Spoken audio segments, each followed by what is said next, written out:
சிலுவை இல்லாத இயேசு சாத்தியமல்ல.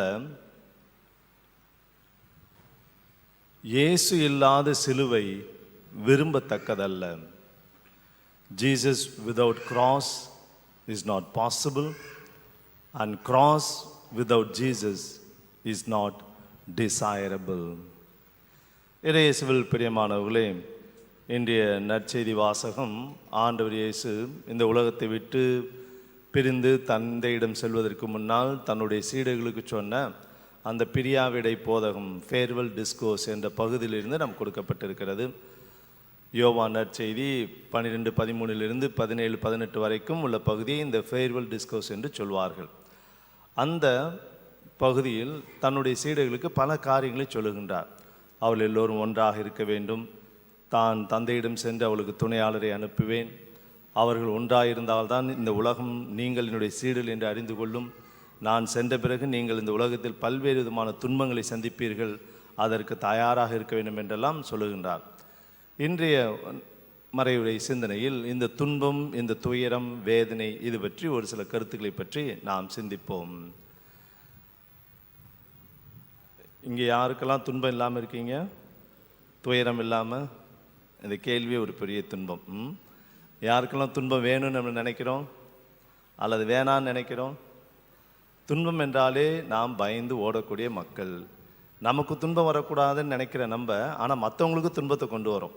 நம்முடைய சொல்லாலும் செயலாலும் சிந்தனையாலும் அந்த துன்பத்தை கொண்டு வருவோம். அது சரியாக நம்ம யோசித்து பார்க்கணும். நம்ம வாழ்க்கையில் பிறருடைய ஆனந்த கண்ணீருக்கு நம்ம காரணமாக இருக்கலாம். அவங்களுக்கு சந்தோஷத்தை கொடுத்து அந்த சந்தோஷத்தில் அவங்க கண்ணீர் விட்டாங்கன்னா அது பெரிய மகிழ்ச்சி, பெரிய ஆசீர்வாதம். ஆனால் எந்த ஒரு சூழ்நிலையிலையும் அவருடைய துயரத்திற்கு, வேதனையின் கண்ணீருக்கு நம்ம காரணமாக ஆகிடக்கூடாது. ஏன்னா ஒரு கண்ணீர் என்பது 99% அது உணர்ச்சிகள், உணர்வுகள். ஒரே ஒரு சதவீதம் தான் தண்ணீர். நம்ம கண்ணீர் கண்லேருந்து வரும்போது அதை தண்ணியாக தான் பார்க்குறோம். அந்த தண்ணிக்கு பின்னாடி 99% உணர்வுகள், உணர்ச்சிகள், அந்த இமோஷன்ஸ் தான் இருக்குது. ஏன்னா நம்முடைய வாழ்க்கையில் யாராச்சும் வைக்கணும்னு நினச்சோம்னா அது அவங்களுடைய ஆனந்த கண்ணீராக தான் அமையணும். இன்றைக்கி இந்த நற்செய்தி வாசகத்தில் இயேசு சொல்லக்கூடிய பல காரியங்களில், தந்தையே, நான் இந்த உலகிலிருந்து உம்மிடம் வருகின்றேன், ஆனால் என்னுடைய சீடர்கள் நீர் யார் எனக்கு கொடுத்தீரோ அவர்கள் எல்லாம் இந்த உலகத்தில் தான் இருக்கிறார்கள், அவர்களுக்காக நான் உம்மை மன்றாடுகின்றேன். ஏன்னா இயேசுக்கு தெரியும் தான் போனதுக்கப்புறம் இந்த சீடர்களுக்கு எப்படிப்பட்ட ஒரு கொடுமையான காலம் காத்திருக்கிறது. அவர்கள் தன்னுடைய அந்த உயிர்ப்பிற்கு சாட்சியாக அவர் விளங்கும்போது, தன்னுடைய போதனைகளை மக்களுக்கு எடுத்து சொல்லும்போது அதற்கு எதிர்ப்பான சக்திகள் நிறையவே இருக்கும். எந்த அளவிற்கு என்றால் அவர்கள் தங்களுடைய உயிரை கொடுக்கக்கூடிய அளவிற்கு அது அதிகமாக இருக்கும். அந்த நேரத்தில் அவர்கள் துணிச்சலோடு, தைரியத்தோடு, விசுவாசத்தோடு இருக்க வேண்டும் என்று அவளுக்காக ஜெபிப்பதை நாம் பார்க்கின்றோம். இயேசு சொன்னது போலவே அந்த ஆதி கிறிஸ்தவர்கள் பல்வேறு விதமான வேத கலாபனை, ஆங்கிலத்தில் பெர்சிக்யூஷன்ஸ் என்று சொல்லுவோம். ஒரு சில பெர்சிக்யூஷன்ஸை பார்த்தோம்னா, நெக்ஸ்ட் நீரோ மன்னன் 64-68 வருடங்களில் இருந்தது. அந்த ரோமையில் ஒரு பெரிய தீ பிடிச்சு ஒரு பெரிய விபத்து நடந்தது. அதுக்கு கிறிஸ்தவர்கள் தான் காரணம்னு சொல்லிட்டு கிறிஸ்தவர்களை அவன் தொலைக்க பார்த்தான். எல்லோரையும் உயிரோடு எரித்தான், நாய்களுக்கும் விலங்குகளுக்கும் இரையாக போட்டான். அதே போல் நம்முடைய வரலாற்றிலேருந்து நம்ம பார்க்குறோம், பேதுரு, சின்னப்பர், இவங்க 2 பேரும் இவருடைய காலத்தில் தான் வேத சாட்சிகளாக மறித்திருக்கிறார்கள். அடுத்து நம்ம பார்க்குறப்ப டொமிஷியன் அப்படின்னு சொல்லி அவன் ஒரு ரோமன் எம்பரர், 81-96 ஆண்டுகளில் இருந்தது. அவன் சிரிய, ஆசியா, ரோமே அந்த இடத்துலலாம் இந்த மக்களை பலி கொடுத்தாங்க. யாரெல்லாம் அந்த மாற்று தெய்வங்களுக்கு வணங்க மாட்டேன்னு சொல்கிறாங்களோ, யாரெல்லாம் கிறிஸ்தவ பின்பற்றேன்னு சொல்கிறாங்களோ அவங்களுக்கு அந்த வேத கலாபனை, மரண தண்டனையும் கொடுத்தார். இந்த நாட்களில் தான் யோவான் பத்மோஸ் என்ற ஒரு தீவுக்கு நாடு கடத்தப்பட்டதை நாம் பார்க்கின்றோம். மூணாவதாக ட்ராஜன் 98 117 வரைக்கும். இப்போ தான் இந்த வேத கலாபனை அஃபிஷியலாக ரொம்ப ஸ்ட்ராங்காக எல்லா இடத்துலையும் பரவியது. யாராவது கிறிஸ்தவர்கள் என்று அவள் பார்த்தாள் என்று சொன்னால் அவர்கள் ரோமை கடவுளுக்கு பலி செலுத்த வேண்டும், அப்படி இல்லை என்று சொன்னால் அவர்களை கொன்று போட்டு விடுவார்கள். அதற்கப்புறம் மார்க்குஸ் ஆரேலியஸ், இவர் 161 180 வரைக்கும். அவர் ஒரு ஃபிலாசபர் கிங், அதாவது கிரேக்க தத்துவியலை ஏற்றுக்கொண்ட ஒரு அரசர் என்று சொல்லுவார்கள்.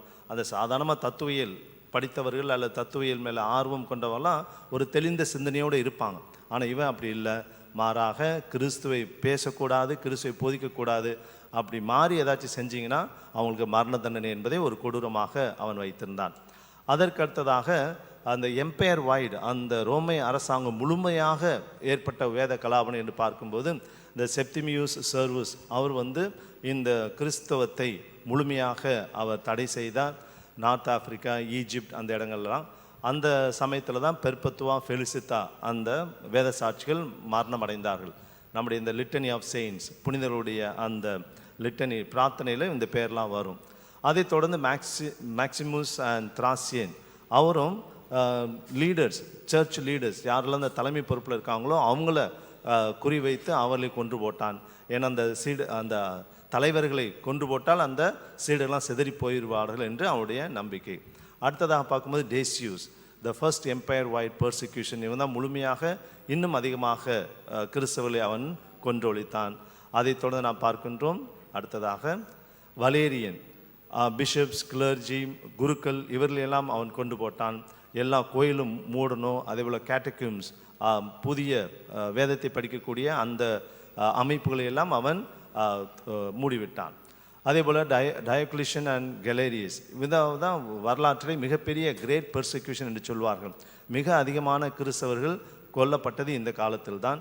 கோயில்களை எல்லாம் இடித்து தள்ளினார்கள், வேத நூலை எரித்தார்கள். அவர்கள் கிறிஸ்தவர்களுக்கு வேலை கொடுக்கக்கூடாது, அவர்களுக்கு வாழ்வாதாரம் இருக்கக்கூடாது என்று சொல்லி பல்வேறு விதமான நிந்தனைகளை கொடுத்த காலம் இது. ஆனால் கடவுளுடைய சித்தத்தின்படி கான்ஸ்டன்டைன் என்ற அந்த பேரரசர் கிறிஸ்தவ மதத்திற்கு மாறுகிறார். அதோடு தான் கிறிஸ்தவத்துக்கு ஒரு புதிய வாழ்வு, ஒரு புதிய திருப்பமே உருவாகிறது, புதிய வாழ்வு. ஏன் அந்த கான்ஸ்டன்டைன் கிறிஸ்தவ மதத்துக்கு வந்தார் அப்படின்னு சொன்னால், அவர் தூக்கத்தில் ஒரு கனவு காண்றார். அவர் அடுத்த நாள் போடக்கூடிய அந்த சண்டையில், மிக முக்கியமான ஒரு போர், அந்த சண்டையில் அந்த சீடர்களுக்கெல்லாம், அந்த போர் வீரர்களுக்கெல்லாம் அவருடைய அந்த கேடயத்தில் சிலுவை அடையாளம் வரைந்து நீங்கள் போங்க அப்படின்னு சொல்லி கனவுல அவருக்கு தெரியப்படுத்தப்படுகிறது. அதன்படியே அந்த போர் வீரர்கள்லாம் அந்த சிலுவை அடையாளத்தோடு போய் சண்டை போடுறாங்க. அந்த சண்டையில் அவங்க வெற்றி அடைகிறாங்க. உடனே அந்த கான்ஸ்டன்டைன் பேரரசர் கிறிஸ்தவ மதத்தை தழுவுகிறார். அத்தோடு அந்த வேத கலாபணி எல்லாம் நின்று விட்டது. கடவுள் கூட ஒரு எளிதான ஒரு வழி நமக்கு கொடுக்கவில்லை. இந்த கிறிஸ்தவம் நிலை நிற்க வேண்டும் என்று சொன்னால் அதற்கான விலையை நீங்கள் கொடுத்தாக வேண்டும் என்று சொல்லி ஏறக்குறைய 200-300 ஆண்டுகள் பல்வேறு விதமான கொடுமைகளுக்கும் அந்த வேத கலாபணிகளுக்கும் ஆளான பிறகுதான் கிறிஸ்தவ மதம் வேரூன்றுகிறது. 313 எடிக்ட் ஆஃப் மிலான் அப்படின்னு சொல்லி ஒரு மிலான் நகர ஒப்பந்தம், ஒரு டிக்ளரேஷன் சொல்லி அதில் கிறிஸ்தவ மதத்தை ஒரு அஃபிஷியல் மதமாக ஏற்றுக்கொண்டார். 337 அந்த கான்ஸ்டன்டைன் அரசர் மரிக்கும்போது, அவர் மரணப்படுக்கையில் இருக்கும்போது ஞானஸ்நானத்தை பெற்றுக்கொண்டு அவர் கிறிஸ்தவராக மாறினார். இவ்வாறாக இன்று நீங்களும் நானும் கிறிஸ்தவத்தை கொண்டிருக்கோம் என்று சொன்னால் அது ஒரு எளிதாக கிடைத்த ஒரு காரியம் கிடையாது. நான் ஏன் இந்த அரசர்கள்னு சொன்னேன் என்று சொன்னால், ஒரு வகையில் இந்த அரசர்களுக்கு நாம் நன்றி சொல்ல வேண்டும். அன்று அவர்கள் அவர் கொடுமைப்படுத்தியதால் தான் வேத சாட்சிகளின் இரத்தம் விசுவாசத்தின் வித்து என்று சொல்வது போல இவர்கள் நமக்கு இந்த விசுவாசத்தை கொடுத்திருக்கிறார்கள். அதைத்தான் நம்முடைய 2வது வாசகத்திலும் கூட பேதுரு என்ன சொல்லுகின்றார்? நீங்கள் இயேசுவிற்காக துன்புறும்போது அது பற்றி கவலைப்பட வேண்டாம். ஆனால் அந்த துன்பம், உங்களுடைய துயரம், வேதனை இயேசுவிற்காக, அவருடைய நற்செய்திக்காக வர வேண்டும். இன்றைக்கி நம்ம வாழ்க்கையில் நிறைய துன்பம் இருக்குது. ஆனால் யோசித்து பார்த்தோம்னா அது எதனால் வருது அப்படின்னா, நம்மளுடைய சுயநலத்தினால வரலாம், நம்முடைய பழி வாங்கக்கூடிய எண்ணத்தினால வரலாம், நம்முடைய சோம்பல்தனத்தினால வரலாம், இல்லையா, நம்முடைய பாவ நாட்டத்தினால வரலாம். ஆனால் இயேசுக்காக நாம் துன்புறும்போது தான் அது ஆசீர்வாதமாக அமைகிறது என்று சொல்லி அவர் என்ன சொல்லுகின்றார்? இந்த இயேசுவிற்காக நீங்கள் துன்புறுவதற்கு தயாராக இருக்க வேண்டும் என்று சொல்லி அந்த சீடர்களை பேதுரு திடப்படுத்துகிறார். பேதுரு இந்த கடிதத்தை எழுதிய போதெல்லாம் அந்த வேத கலாபனை சிறிதாக ஆரம்பிக்கப்பட்ட இடம்தான் அது. இந்த துன்பமானது இயேசுவிற்காக, நற்செய்திக்காக நாம் பட வேண்டும். எல்லா துன்பமும் ஆசீர்வதிக்கப்பட்ட துன்பம் கிடையாது. இயேசுவிற்காக நாம் படக்கூடிய துன்பம் தான் ஆசீர்வதிக்கப்பட்டது.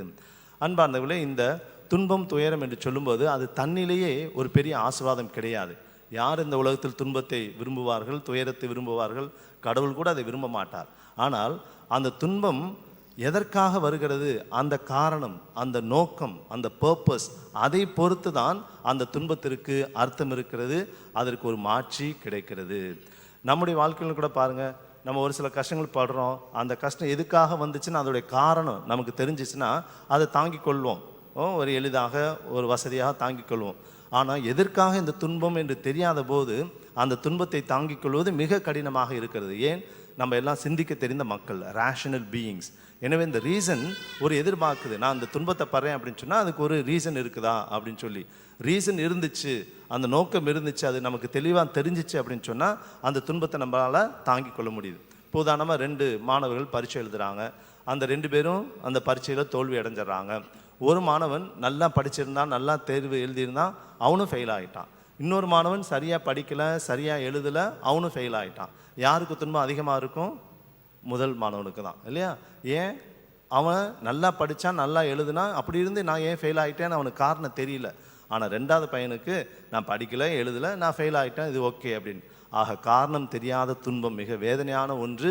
எனவே நம்முடைய துன்பத்திற்கு என்ன நோக்கம் என்பதை நாம் யோசித்து பார்க்க வேண்டும்.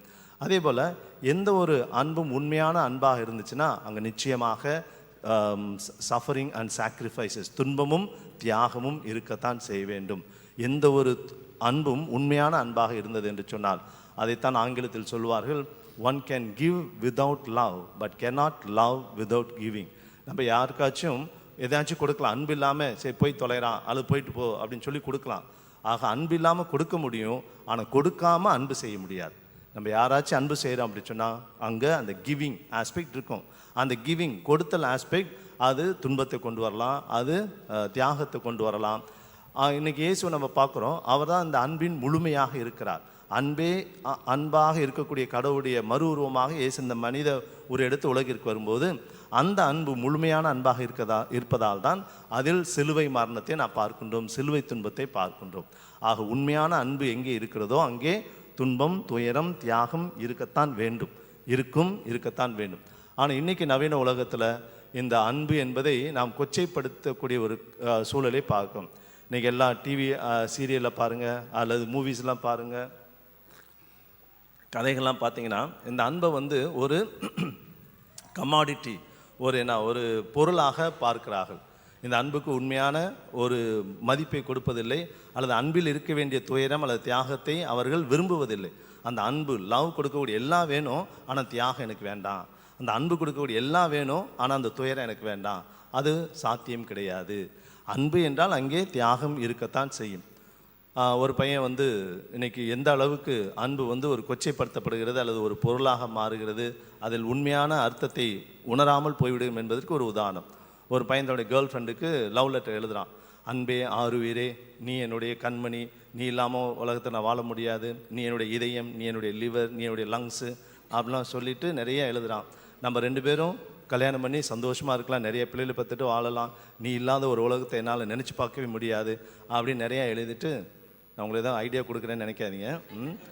அல்ல ஃபாதர் இவ்வளோ தெளிவாக பேசுகிறாரு, இப்போ இவர் நிறையா எழுதியிருப்பாரோ அப்படின்னு நினைக்காதீங்க. மற்றவங்க எழுத நான் படிச்சிருக்கேன். சரி, இப்படி நிறையா எழுதிட்டு உன்னுடைய அன்பான அப்படின்னு சொல்லி கையெழுத்து போட்டான். கீழே பின்குறிப்பு, அன்பே ஒருவேளை நீ என்னை திருமணம் செய்யக்கொள்ள விரும்பவில்லை என்று சொன்னால் இந்த கடிதத்தை கிழித்து விடாதே, உன்னுடைய தங்கச்சியிடம் கொடு, அவளையும் நான் அன்பு செய்கிறேன்.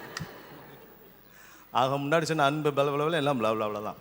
இன்றைக்கி அப்படிப்பட்ட ஒரு அன்பைத்தான் நாம் பார்க்கின்றோம். இந்த துயரம் அல்லது துன்பம், தியாகம் இல்லாத ஒரு அன்பத்தை இந்த உலகத்தை பார்க்கிறது. அதே போல் எந்த ஒரு உண்மையான வெற்றி, எந்த ஒரு உண்மையான ஒரு சாதனை, அதற்கான விலையை கொடுத்தாக வேண்டும். குறுக்கு வழியில் வரக்கூடிய எதுவுமே நிலைத்து நிற்காது. அது நம்முடைய ஆன்மீகமாக இருக்கலாம், அல்லது அறிவாக இருக்கலாம், பதவியாக இருக்கலாம், நல்ல பெயராக இருக்கலாம். எதுவாக இருந்தாலும் ஒரு உண்மையான வெற்றிக்கு, உண்மையான சாதனைக்கு அதற்கான விலையை கொடுத்தாக வேண்டும். அந்த விலையை கொடுக்காமல் குறுக்கு வழியில் வரக்கூடிய எதுவுமே நிலைத்து நிற்காது. அது பணமாக இருக்கலாம், புகழாக இருக்கலாம், ஒரு பதவியாக இருக்கலாம், அல்லது மக்களால் பாராட்டக்கூடிய அந்த பாராட்ட இருக்கலாம். இந்த குறுக்கு வழியில் வருவது என்று சொன்னால் அது நிலைத்து நிற்காது. ஒரு சமயம் ஒரு 4 இளைஞர்கள் வேலை இல்லாமல் ரொம்ப கஷ்டப்பட்டுருக்காங்க, வாழ்க்கையில் விரக்தியோட சோகத்தோடு போயிட்டுருக்காங்க. காட்டு பகுதியில் போகும்போது அவங்களுக்கு திடீர்னு ஒரு பெரிய புதையல், ஒரு ட்ரெஷர் பாக்ஸ் கிடச்சிருக்கு. அதை திறந்து பார்த்தா உள்ளுக்குள்ளே விலை உயர்ந்த வைர கற்கள், நகைகள்லாம் இருக்குது. ஆகா, இதுதான் நம்முடைய வாழ்க்கையை மாற்ற போகுது, இதை வச்சு நம்ம ஒரு பெரிய பிஸ்னஸ் செஞ்சு வாழ்க்கையில் முன்னுக்கு வரலாம் அப்படின்னு ரொம்ப சந்தோஷமாக அந்த பெட்டியை தூக்கிட்டு போகிறாங்க 4 பேரும். எதுப்பற ஒரு முனிவர் வரார். அவர்கிட்ட ஒரு ஐடியா கேட்கலாம், இதை வச்சு என்ன செய்யலான்ட்டு. அவர்கிட்ட கேட்குறாங்க, இதை வச்சு நாங்கள் கண்டுபிடிச்சிருக்கோம், இதை வச்சு நாங்கள் என்ன செய்யலாம், ஒரு ஐடியா சொல்லுங்கள். அப்போ அந்த முனிவர் கேட்குறாரு, இந்த புதையல் இந்த சொத்து உங்களுடையதான், எங்களுடையது கிடையாது, இதற்காக நீங்கள் உழைத்தீர்களா? இல்லை நாங்கள் உழைக்கல, அங்கே கடந்துச்சு அப்படின்னு. அப்போ நீங்கள் அங்கேயே கொண்டு போய் போட்டு நீங்கள் பாட்டு உங்கள் வழியில் போங்க. இந்த நீங்கள் உழைக்காமல் நீங்கள் பெற்றுக்கொண்ட இந்த பெட்டி, இந்த செல்வம் உங்களுக்கு உதவாது, இன்னும் சொல்லப்போனால் உங்களை கொன்று போட்டு விடும் அப்படின்னு சொன்னார். இவர் ஒரே ஆச்சரியம், என்னடா இதை வச்சு தான் நம்ம வாழ்க்கையை ஆரம்பிக்கலாம்னு நினைக்கிறேன், அவர் கொன்று போடுன்னு சொல்கிறாரு அப்படின்னு சொல்லிட்டு ஒரே இவர் ஏதோ திட்டம் போகிறாரு. நம்ம அங்கே போய் போட்டோம்னா இவர் போய் எடுத்துகிட்டு போகலான்னு பார்க்குறாரு ஆக்குன்னு நினச்சிட்டு, சரி சரி ரொம்ப நன்றின்னு சொல்லி போயிட்டாங்க. அது கொண்டு போகும்போது இவங்களுக்கு பசி வந்துடுச்சு. அப்போ இப்போ நம்ம கிராமத்துக்குள்ளே போனால் பகல் எல்லாம் பார்ப்பாங்க, நைட்டு போவோம் அப்படின்னு சொல்லிட்டு அவங்க தங்குறாங்க. 2 பேர்த்த நீ ஊருக்குள்ளே போய் சாப்பிட்டுட்டு எங்களுக்கு சாப்பாடு வாங்கிட்டு வாங்கன்னு அனுப்பிச்சி விட்டாங்க. மீதி 2 பேர் அந்த பெட்டி வச்சுட்டு இருக்காங்க. அவங்க போனதுக்கப்புறம் அவங்க பிளான் பண்ணுறாங்க, அவங்க 2 பேர்த்தையும் கொண்டு போட்டோம்னா இந்த பெட்டியை 2ஆக போட்டு அந்த சொத்தெல்லாம் நம்ம 2 பேர் எடுத்துக்கலாம், அவங்க வந்தாங்கன்னா 4 பங்காக போட வேண்டியது இருக்கும் அப்படின்னு சொல்லிட்டு அவங்க 2 பேரையும் கொண்டுருவோம்னு சொல்லிட்டு அந்த பெட்டியை வச்சுட்டு பெரிய பாறாங்களை எடுத்துகிட்டு அந்த மரத்தில் உட்காந்துருக்காங்க. அவங்க 2 பேர் சாப்பாடு வாங்கிட்டு வராங்க. அங்கேருந்து வரும்போதே அவங்க தலையில் போட்டு அவங்கள கொன்றாங்க. கீழே வந்து பார்த்தா அவங்க இறந்துட்டாங்கன்னு நினச்சிட்டு அதை உறுதிப்படுத்திட்டு அவசரமாக போய் பசியில் அந்த சாப்பாடை சாப்பிட்றாங்க. கொஞ்ச நேரத்தில் இவங்க 2 பேர் செத்து போகிறாங்க. ஏன்? அந்த ஊருக்குள்ளே போன 2 பேர் என்ன நினச்சாங்க, அந்த 2 பேர்த்த கொண்டு போட்டோம்னா அந்த பெட்டியில் உள்ள சொத்தெல்லாம் நம்ம 2 பேர்த்து வச்சுக்கலாம்னு சொல்லிட்டு அவங்க சாப்பிட்டுட்டு மீதி உள்ள சாப்பாடில் விஷத்தை கலந்து கொண்டு வந்துட்டாங்க. அது தெரியாமல் நம்ம ஆளுங்க போய் சாப்பிட்டு அவங்களும் போயிட்டாங்க. ஆக அந்த பெட்டி அவங்கள பார்த்து சிரிக்குது. அந்த முனிவர் சொன்னது உண்மையாயிடுச்சு, நீங்கள் உழைக்காத இந்த செல்வம் உங்களுக்கு உதவாது, அது மட்டுமல்ல உங்களை கொன்று போட்டு விடும். எவ்வளோ சரியா, இந்த 2 பேர் அவங்களுக்கு கொல்ல, அவங்க 2 பேர் இவங்க 2 பேர் கொல்ல. அதுதான் எந்த ஒரு உண்மையான வெற்றிக்கும் அதற்கான விலை நாம் கொடுத்தாக வேண்டும். No genuine sacrifice or suffering will never go unnoticed or ignored by God. அன்பார்ந்தவர்கள், நாம் செய்யக்கூடிய தியாகம் அல்லது நாம் மேற்கொள்ளக்கூடிய உண்மையான அந்த துன்பத்தை ஒருவேளை நம்முடைய குடும்பத்தினர் உணராமல் இருக்கலாம், அதை அங்கீகரிக்காமல் இருக்கலாம், இந்த சமுதாயம் ஏற்றுக்கொள்ளாமல் அங்கீகரிக்காமல் இருக்கலாம், அதற்கான பாராட்டையோ அதற்கான விலையையோ நமக்கு கொடுக்காமல் இருக்கலாம். ஆனால் கடவுளுடைய பார்வையில் நம்முடைய உண்மையான தியாகம், உண்மையான துயரம் என்றுமே வீண் போகாது. ஏனெனில் கடவுள் நாம் படக்கூடிய உண்மையான தாகத்திற்கு அந்த தியாகத்தை அவருக்கு அதற்கான நிறைய பலனை அவர் கொடுப்பார். உலகம் கொடுக்காமல் இருக்கலாம், ஆனால் கடவுள் கொடுக்காமல் இருக்க மாட்டார். அதற்கு இயேசுடைய மரணமே ஒரு பெரிய உதாரணமாக அமைகிறது. இயேசுடைய சிலுவையில் அந்த 4 எழுத்துக்களை பார்க்குறோம் இல்லையா, அந்த 4 எழுத்துக்கள் INRI. அடுத்ததுப்பா, அந்த INRI என்ன அர்த்தம்? அதுக்கு INRI இயேசுஸ் நசரேஸ் ரெக்ஸ் யூதேரும் என்ற அந்த லத்தீன் சொற்றொடைய முதல் 4 எழுத்துக்களால் INRI. அது ஆங்கிலத்தில் Jesus of Nazareth, king of Jews. நசரேனாகிய இயேசு யூதருடைய அரசன், அதான் அந்த பொருள்படி அதை எழுதியிருக்கிறான். ஒரு தான் நான் கேட்டிசன் கிளாஸில் ஒரு பாயிண்ட்டை கேட்டேன், INRI என்ன அப்படின்னா, அவன் இட்லி, நாஷ்டா, ரொட்டி, இடியாப்பம் அப்படின்னு. அப்போ தான் தெரியுது அவன் சாப்பிடாமல் வந்திருக்கான். அந்த INRIலாம் அவன் சாப்பாட்டை தான் பார்க்குறான் அப்படின்னு. அந்த INRI இதான் அர்த்தம். அதை நம்ம இப்படி கூட பார்க்கலாம். இயேசு சிலுவையில் அறைந்து தொங்கும்போது அந்த isolated, nameless or rejected, insulted. அவர் தனிமையாக, கைவிடப்பட்டவராக, ஒரு விலாசமற்றவராக, மக்களால் மறுக்கப்பட்டவராக, எல்லோராலும் புண்படுத்தப்பட்டவராக அவர் இயேசு தொங்குகிறார். ஆனால் அவருடைய தியாகம், அவருடைய துயரம் கடவுளுடைய பார்வையில், தந்தையுடைய பார்வையில் வீண் போகவில்லை. அதே INRI 3 நாட்களில் அவர் உயிர்த்த பிறகு எப்படி மாறுகிறது? Immortal, necessary, radiant, indispensable. Immortal, இவ்வாறாக உயிர்த்த இயேசு இனிமேல் மறிக்கவே மாட்டார். அவர் எப்போதும் வாழக்கூடிய கடவுளாக இருக்கிறார், எப்போதும் ஒளிமயமான கடவுளாக, அவர் தவிர்க்கப்பட முடியாத கடவுளாக இருப்பதை நாம் பார்க்கின்றோம். எனவே அன்பார்ந்தவர்களே, இந்த துன்பம், துயரம் இவை அனைத்துமே எந்த நோக்கத்திற்காக நாம் மேற்கொள்கின்றோமோ அந்த நோக்கம் நன்றதாக இருந்ததுன்னு சொன்னால் கடவுள் அதை மறக்க மாட்டார். பொதுவாக இந்த கிராஸ், குரூசிஃபிக்ஸ், இந்த 2க்கும் என்ன வித்தியாசம்? சிலுவைக்கும் பாடுபட்ட சுருவத்துக்கு என்ன வித்தியாசம் அப்படின்னா, இந்த சிலுவையில் இயேசுடைய உருவம் இல்லாதது அந்த சிலுவை. அந்த இயேசுடைய உருவம் இருந்துச்சுன்னா அது குரூசிஃபிக்ஸ். ஆனால் தமிழில் நம்ம பொதுவாக 2 வார்த்தையும் சொல்லுவோம், சிலுவை. இயேசு இருந்தாலும் சரி இல்லாட்டாலும் சரி அந்த சிலுவை தான் சொல்கிறோம். ஆனால் ஆங்கிலத்தில் ஒரு சின்ன வித்தியாசம் இருக்குது. கிராஸ் என்பது வெறும் அந்த பலகை தான், குறுக்கு பலகை, அந்த நீண்ட பலகை. அதில் இயேசு இருந்ததுன்னா அது குரூசிஃபிக்ஸாக மாறுகிறது, பாடுபட்ட சுருவமாக. அந்த பாடுபட்ட சுருவத்தை பல சமயங்களில் அதை பின்னாடியே தான் நம்ம பார்க்குறோம், வெறும் மரப்பலகையை தான் பார்க்குறோம். அதை மெதுவாக திருப்பினா அங்கே இயேசு இருக்கிறார். அந்த இயேசு தான் அந்த சிலுவைக்கு ஒரு அர்த்தத்தை கொடுப்பதை நான் பார்க்கின்றோம். எனவே அன்பார்ந்தவர்களே, இந்த சிலுவை இல்லாத இயேசு சாத்தியம் கிடையாது. ஏனெனில் இயேசு அன்பே உருவானவர். அதே போல் இயேசு இல்லாத சிலுவை விரும்பத்தக்கதில்லை. யாருக்கு அந்த துன்பம் வேணும்? வேறு அந்த மரப்பலகை யாருக்கு வேணும்? இயேசு இருக்கிறதுனால தான் அந்த சிலுவை பாடுபட்ட சுரூபமாக மாறுகிறது. எனவே நம்முடைய வாழ்க்கையில் வரக்கூடிய துன்பங்கள், துயரங்கள், நம்முடைய வேதனைகள், நம்முடைய தியாகங்கள், இதெல்லாம் வாழ்க்கையின் யதார்த்தம். ஆனால் இவற்றையெல்லாம் எதற்காக நாம் மேற்கொள்வோம் என்று சிந்தித்து பார்க்க வேண்டும். அது இறைவனுடைய பார்வையில் நிச்சயமாக மறக்கப்பட மாட்டாது. அதற்கான விலையை, அதற்கான சன்மானத்தை, அதற்கான பாராட்டை அவர் கொடுப்பார் என்ற தைரியத்தோடு நாம் இறைவனுடைய சாட்சிகளாக வாழ முயற்சி செய்வோம். அந்த முயற்சியை இறைவன் நிறைவாய் ஆசீர்வதிப்பாராக.